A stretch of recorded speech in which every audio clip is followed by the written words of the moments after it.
Remember that overweight guy that danced in the leotard to Single Ladies by Beyonce? That went viral overnight. He made a fortune and he made his career with appearances. He was actually on a Beyonce concert where she got him up there to do like a little, I don't know, 5-second dance. You know, if he wouldn't have done that, if he wouldn't have shocked people, if he wouldn't have shocked people, he would never have had the chance to do that.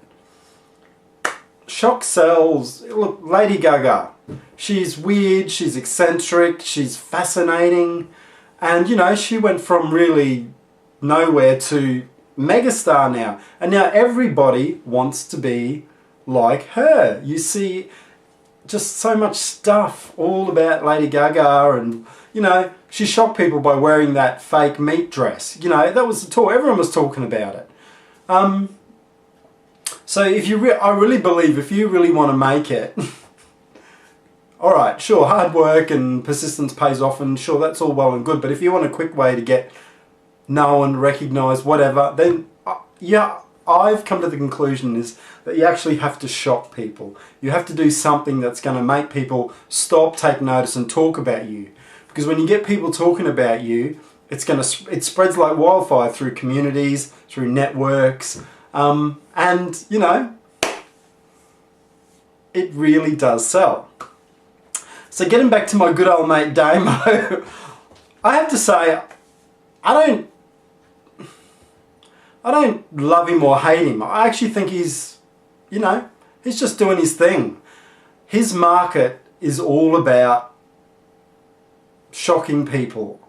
That's his biggest marketing tool, because people go, oh my God, look at that. Who would put an animal in formalin and cut it in half, and that was just the biggest thing in the world in the art world. That's all the talk. And the $50 million skull, it was a shock, because people thought, how extravagantly lavish was he, creating this artwork worth that amount of money? But it got people talking, it got people spreading his name even further. So, if you want to perpetuate someone that you don't particularly like, all you have to do is keep talking about him. So, I really find it quite funny. But I remember watching a show a couple of years ago called Grand Designs. It's a British show.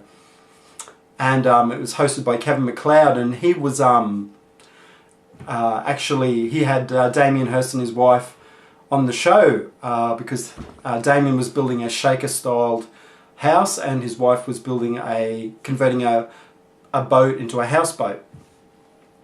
And I have to say, Damien was absolutely down to earth, genuine, no pretension, he just sounded like a normal guy. And actually, when you think about it, when you hear him talk about his art, right, he just talks like a normal person. He just says it straight for what it is. He doesn't elaborate these grand, stories or things like that. And some of you might say, well, it just goes to show you he's stupid, or he doesn't really, he's not really in, like, he's not a good artist if he can't do all of that sort of thing. But I don't know, I tend to disagree. Like I said, I'm not a huge fan of his work, but look where we live. We're in the 21st century. This is what society has become. People become famous overnight on one video, So, and moving on about Koons. So there's talk about, Jeff Koons, he doesn't really make his own artworks. He has teams. And I saw a documentary a couple of weeks ago on him, and he does all his work on the computer. He prints out his artwork on the computer. He then gives it to all of these technicians. Every detail is color-coded. He prints out lists of color codes, combinations. That goes to a team of people that he has in his studio who hand mix every single one of those colours, and there's hundreds and hundreds of slight colour variations, and they mix up all of these oil paints, they put them in the tubes, and they give them then to the craftspeople who create his works. Now, from the interview, he was saying that he has 3 people at a time working on an artwork, and you know, they're there with a chart looking at all the numbers. It's basically paint by numbers, and you know, someone brings them the paints, and then they just paint the picture. And you know, every detail is elaborate. It's absolutely immaculately created. Everything's to the highest quality. You know, when you see a Koons work, Jeff Koons' work, you know it's top quality. And you know, a lot of people go, "Oh, well, he's not doing it. He's not making the artworks." Sure, and all right, he's not making the artworks as such. He's getting people who have a craft, a love, a passion for doing that type of work to recreate his ideas. Now, when you think about it, in an economy, especially for artists that is struggling, you know, so many struggling artists out there, and everything, he's employing, I don't know, thousands of people, thousands of artists to come to a studio every day, who get the opportunity to get paid for, you know, for working, for doing something they love, for being around other creative people, you know. So you sort of got to think about that as well. You know, it's not just about him not doing the artwork. As a result of what he's doing, he's, you know, like I said, helping so many more other people out. Yeah, but getting back to Damo one more time quickly. I saw Damo's a big fan of Francis Bacon, so that's sort of another reason I sort of get on with him. I sort of don't have, you know, I like him. Sort of. Love-hate relationship. Actually, Damo was in this documentary. It was about Francis Bacon. I think it was called Bacon's Arena, I think it was. Don't quote me, but I think it was. And right at the end of the film, Francis used to drink in the Colony Room, and it was basically a room with a bar. And it was a famous place where you know, a lot of them got together, famous artists. They all sat there and drank and laughed and had a good time and forgot about the world and just, you know, had a great time. But this one part in this documentary bit where Hirst was in the bar, he actually flashed his willy. Can you believe it? So talk about shock, you know, it had something to do with like a coin. Anyway, he dropped his pants and pulled out his doodle, and you saw that on camera, you saw everything. And it was like, oh my God, who does that? He could be Australian. Because us Aussies, you know, we flash, we don't care, we do, you know. Someone wants to show a breast here and there, or, you know, show your penis. We don't really care normally. It's like, you know, neither here or there. Well, 90% of the population of Australians, you know, are not too worried about the occasional flash. But yeah, so shock. If you want to shock, if you want to get known fast, shock someone. Do something, I don't know, do something.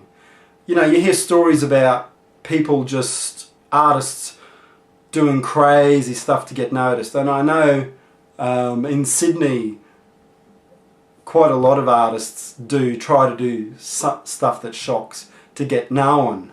It's sort of like I think it's a bit of a running joke about Sydney artists. You know, what are they doing next to try and get their name out there? And you just have to be realistic that this is the 21st century. This is how people, this is the way society is. And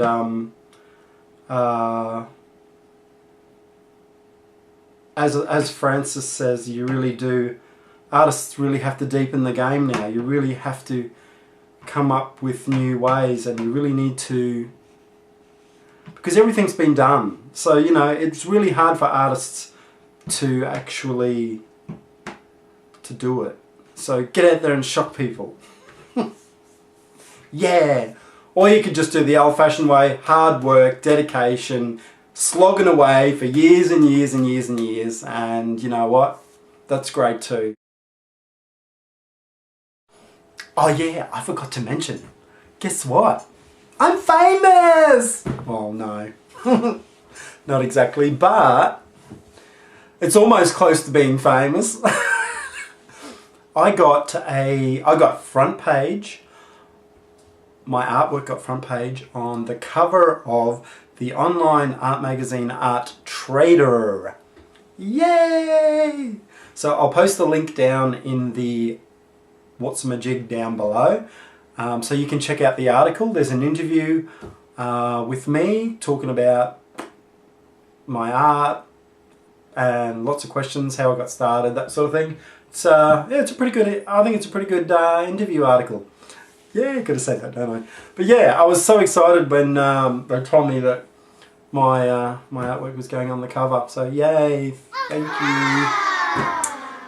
Another article came out today. This was on a blog site by the name of an artist by the name of Julie Herman. I hope I said your name right, Julie. She interviewed me also recently, and the blog went up today. I'll put the link down there as well. And I love what she wrote. It's a great interview. It's fantastic. I'll let you read it because it's quite funny at the beginning. I thought it was fantastic. So yeah. But yeah, actually, I'm quite thinking about it because my intentions for this year were to get into more articles and more magazines and have more stuff written, sort of more interviews, that sort of thing, because that's really lacking. I feel, well, apart from I don't really have many galleries shows, but that's because I live in the middle of nowhere and stuff, but I don't particularly care about that. But it's really nice to be able to get into magazines. I haven't actually approached any magazines yet, art magazines, and I think I'm going to, well, I am going to this year, and try and hopefully get a few more articles. Alright, shut up, goodbye. Later. She wonderful. Simple. Whoa, whoa, whoa. Oh, there's that horse cough. So your challenge is to make yourself a silly tape video, and you can post it as a response, or you could do what the hell you want. So get to it. Have fun. Ow.